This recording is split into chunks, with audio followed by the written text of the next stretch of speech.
नमस्ते बच्चों।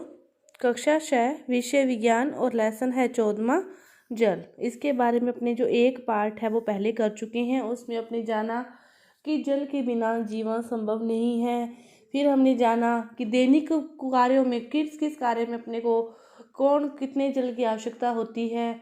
उसके बाद अपने बाष्पन की और संघनन के बारे में जाना। तो अब अपने जानते हैं कि बादल कैसे बनते हैं। इसके लिए आपको क्रियाकलाप दे रखा है। क्रियाकलाप 3 क्या कह रहे हैं कि कोई भी जल से आधा भरा हुआ आप गिलास ले लो और गिलास को बाहर से आप सूखे कपड़े से अच्छी तरह से पोंछ दो भी, और कोई भी बाहर पानी ना रहे। इस प्रकार उसको पोंछ के फिर जल में क्या कर दो, कुछ आप बर्फ डाल दो। बर्फ डालने के आप क्या देखोगे, 2-4 मिनट के बाद अब जो उसके बाहर गिलास के बाहर की तरफ क्या आ जाती है, पानी की बूंदों आ जाती है। थोड़ी थोड़ी जो बर्फ होती है किसी भी चीज के अंदर, तो अपने तो पहुंचा था कपड़े से चित्र है, तो फिर वो बाहर बर्फ जो पानी की बूंदें हैं फिर वो बाहर कहाँ से आ गई, तो बाहर की जो हवा है वो क्या कर देती है, उसको ठंडा कर देती है। और जो जल वाष्प होती है वो जल वाष्प के कारण, उसके संघनन के कारण वो बाहर जाए जो पानी की बूंदें वो हमें दिखाई देती है। ये आपका था क्रियाकलाप 3। इसके बाद अपने बादल कैसे बनते हैं इसके बारे में जो पढ़ा था, अपने जल वाष्प के लिए पढ़ा था कि जो समुद्रों का पानी है वो क्या है, समुद्रों का पानी है वो सूर्य के प्रकाश से वाष्पित होकर ऊपर जाते हैं। उसके जो कण है ऊपर जाकर वो वाष्पित, ऊपर की वायु ठंडी है वहां पर उनका क्या हो जाता है, संघनन हो जाता है और वह छोटी छोटी पानी की बूंदों का रूप धारण कर लेते हैं। और जब ये छोटी छोटी पानी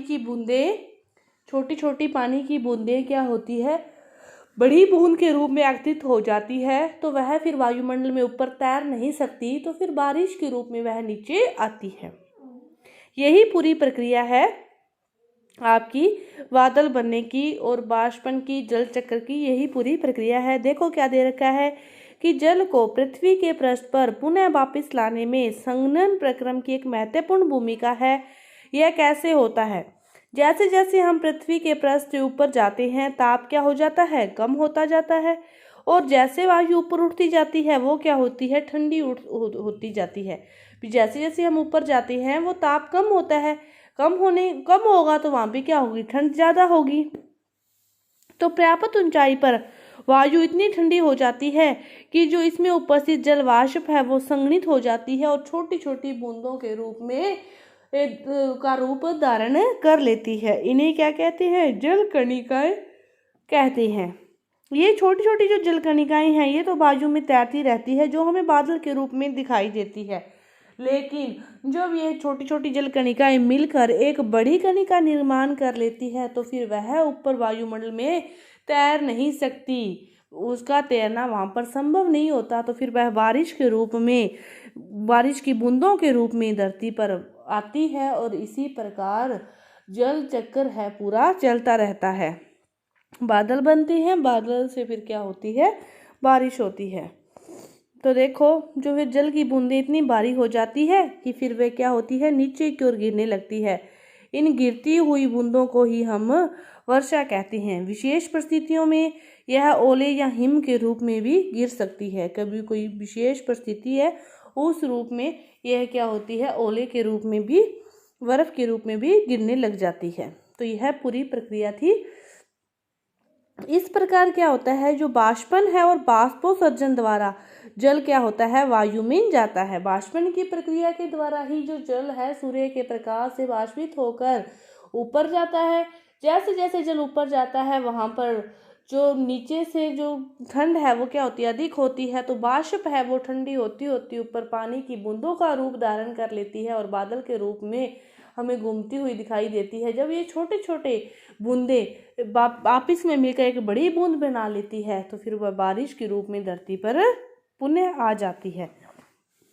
यही प्रक्रम आपको बता रखा है कि इस प्रकार बाष्पन और बाष्पोत्सर्जन द्वारा जल वायु में चला जाता है, बादल बन जाते हैं और फिर वापिस वर्षा, ओले तथा हिम के रूप में जो जल है वो पुनः धरती पर आ जाता है।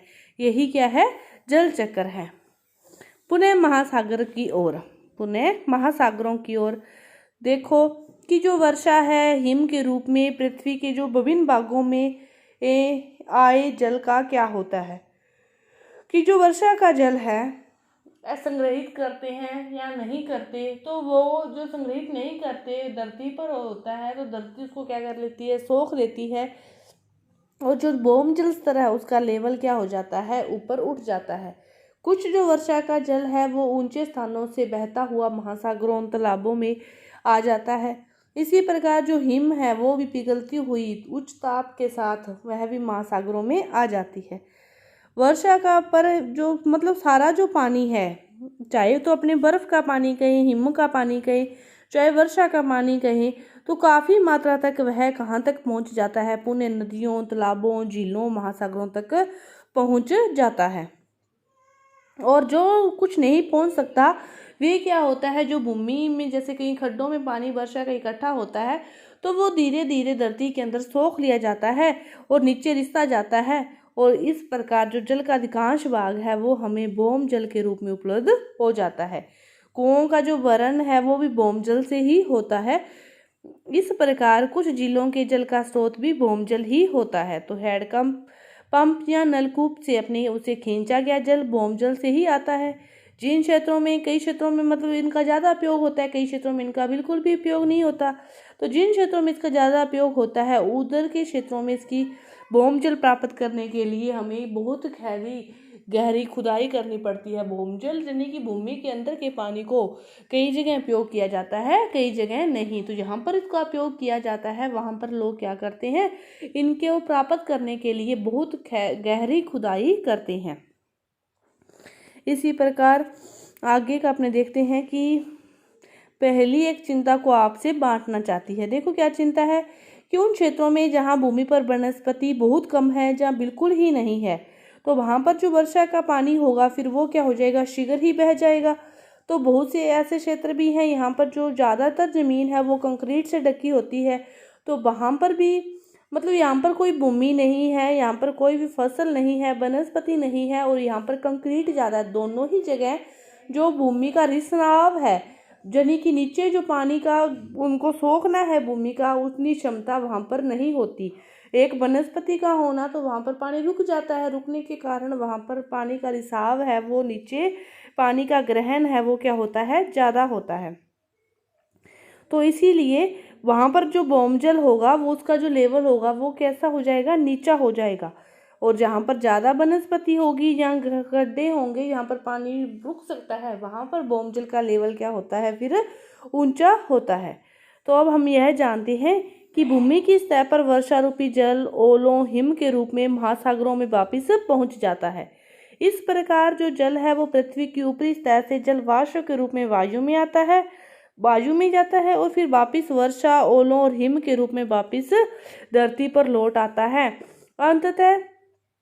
अंत में वापिस महासागरों में लौट आता है। और जल के इस चक्रण को ही क्या कहते हैं, जल चक्र कहते हैं। समुद्र तथा भूमि के बीच यह जल चक्र एक निरंतर प्रक्रम है।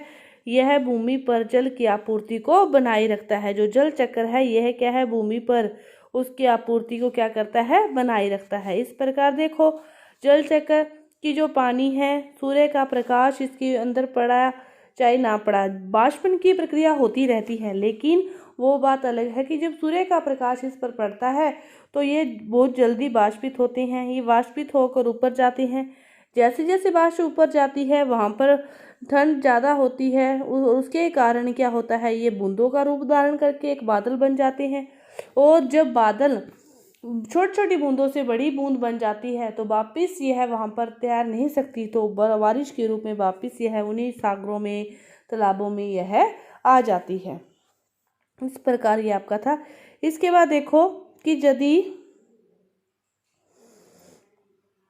भारी वर्षा हो तो क्या होगा, यदि भारी वर्षा हो तो क्या होगा कि हर चीज की एक लिमिट होती है, उसी के अकॉर्डिंग यदि अपना सब कुछ सेट रहे चले तो ही ठीक है।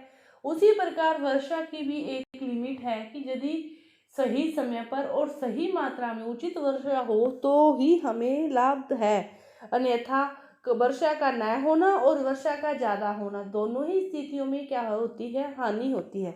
भारी वर्षा मतलब उचित समय में और जो लेवल है उचित निर्धारण है उससे बहुत ज़्यादा मात्रा में यदि वर्षा होती है तो उससे क्या हो जाती है, बाढ़ की जैसी स्थिति बन जाती है, जिसके कारण बहुत सारी जो फसलें हैं उस टाइम बोई होती है, किसी को किसी प्रकार का जो नुकसान है हो जाता है। तो देखो, वर्षा का जो समय है, अवधि है, मात्रा है, विभिन्न स्थानों पर अलग अलग होता है। कहीं संसार के किस भाग में कहीं जगह किस टाइम और संसार के किस भाग में किस टाइम वर्षा होती है। तो हमारे यहाँ अधिकांश जो वर्षा होती है वो जून, जुलाई, अगस्त के महीने में होती है। सही समय पर अच्छी वर्षा होना, गर्मी के दिनों में यदि वर्षा होती है तो वो हमें गर्मी से राहत देती है और फसलों को बोया जाना है कई जगह तो वो भी इस वर्षा पर, मानसूनी वर्षा पर निर्भर होता है। बहुत सारी फसलों का कि इतनी अच्छी वर्षा होगी तो हम फसल को बो सकते हैं, परंतु ज़्यादा वर्षा होने से भी क्या हो जाती है, काफ़ी समस्याएं उत्पन्न हो जाती है।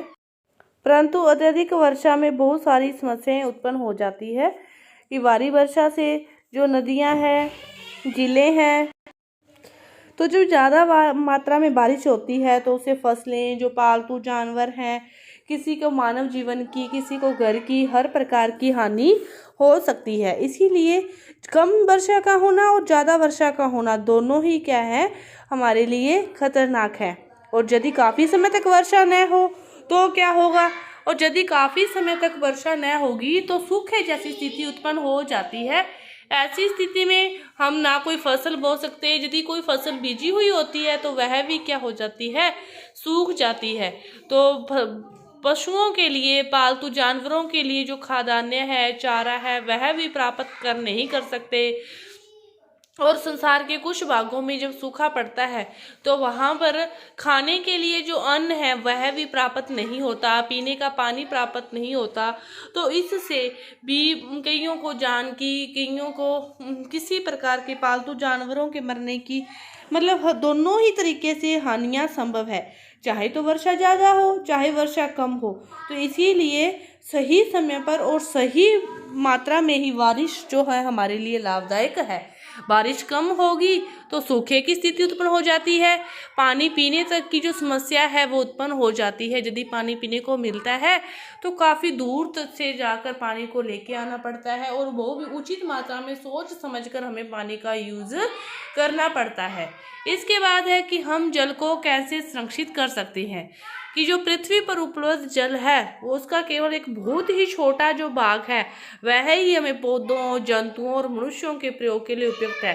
वैसे तो देखो, जो पृथ्वी पर 70% जो भाग है वो जल से पूर्ण है, लेकिन जो उसमें से एक बहुत छोटा भाग ही है जो पौधों, जंतुओं और मनुष्यों के प्रयोग के लिए उपयुक्त है। इस जो ज़्यादातर पानी है वो महासागरों में है, जिसको हम सीधे ही पीने योग्य नहीं बना सकते, ना उनका उपयोग पीने योग्य सीधे ही हम नहीं कर सकते। जब भौम जल स्तर का स्तर अत्यधिक गिर जाता है तब भौम जल का और अधिक उपयोग नहीं कर सकते। तो पृथ्वी पर जो जल की कुल मात्रा है वह समान रहती है, परंतु उपयोग किए जाने वाले जो जल है वह सीमित है और उसका जो उपयोग करने से उसकी जो मात्रा है वह दिन व दिन घट रही है। जनसंख्या दिन व दिन बढ़ रही है और उपयोग होने वाले जल की जो मात्रा है वह दिन व दिन घट रही है। तो इसीलिए हमें पीने योग्य पानी, बरतने योग्य पानी सभी का सोच व समझकर जहाँ पर न्यायोचित हो वहीं पर इसका उपयोग करना चाहिए। इसके बारे में इसका दुरुपयोग नहीं करना चाहिए ताकि भविष्य में अपने को किसी भी प्रकार की समस्या का सामना न करना पड़े। हमें जल को संरक्षित भी करना चाहिए कि जिस प्रकार भी हो सके उसी प्रकार हमें बस विवेक पूर्ण सोच समझकर जितना पानी की हमें आवश्यकता है उतना ही उसका उपयोग करना चाहिए। जल का व्यर्थ नहीं जाने देना चाहिए। वर्षा के जल का संग्रहण, कि जिस प्रकार जनसंख्या दिन व दिन बढ़ रही है, पीने वाला पानी दिन व दिन जो योग्य पानी है उसकी मात्रा घट रही है, तो उसी के अकॉर्डिंग हमें वर्षा के जल का संग्रहण करना चाहिए। वर्षा के जल को इकट्ठा करना किसी भी प्रकार यही क्या कहलाता है, वर्षा के जल का संग्रहण कहलाता है। और इसको संग्रहित करने के 2 तकनीकें आपको दी हुई है। एक दे रखी है कि छत के ऊपर आप वर्षा के जल का संग्रहण कर सकते हो। इस प्रणाली से जो भवनों में छत पर एकत्रित जो वर्षा के जल को इकट्ठा करके उसे किसी टैंक में पाइप के द्वारा आप पहुंचा सकते हो। तो इस प्रकार उस बाद वाली जो पानी जो उसमें इकट्ठा होगा उसमें से उसके मिट्टी के जो कण हैं उसको निस्तारित करके निस्यंदित करके वो एक जगह इकट्ठा हो जाएगा और फिर उसे ज़मीन से खड्डे तक ले जाया जा सकता है और फिर मिट्टी में रिसाव के द्वारा जो भौम जल है उसको पुण्य पूर्ति करेगा। दूसरा जो विकल्प है वह है कि जो सड़क के किनारे बनी जो नालियां हैं उनके द्वारा एकत्रित करके जो वर्षा के जल को भूमि में सीधे ही पहुंचने दिया जाए और जब वह पानी भूमि में जाएगा तो नीचे का जो जल स्तर है भौम जल स्तर है वो कैसा ऊपर आएगा तो वहां से अपने पीने योग्य जो पानी अपने को मिल सकता है। तो 2 तकनीकों के द्वारा आपको बताया गया है कि वर्षा के जल को संग्रहित कर सकते हैं। संग्रहित करके इस पानी का यूज़ फिर अपने अन्य कार्यों के लिए भी कर सकते हैं। तो आपका ये अति महत्वपूर्ण जो चैप्टर था जल पूरा हुआ। धन्यवाद।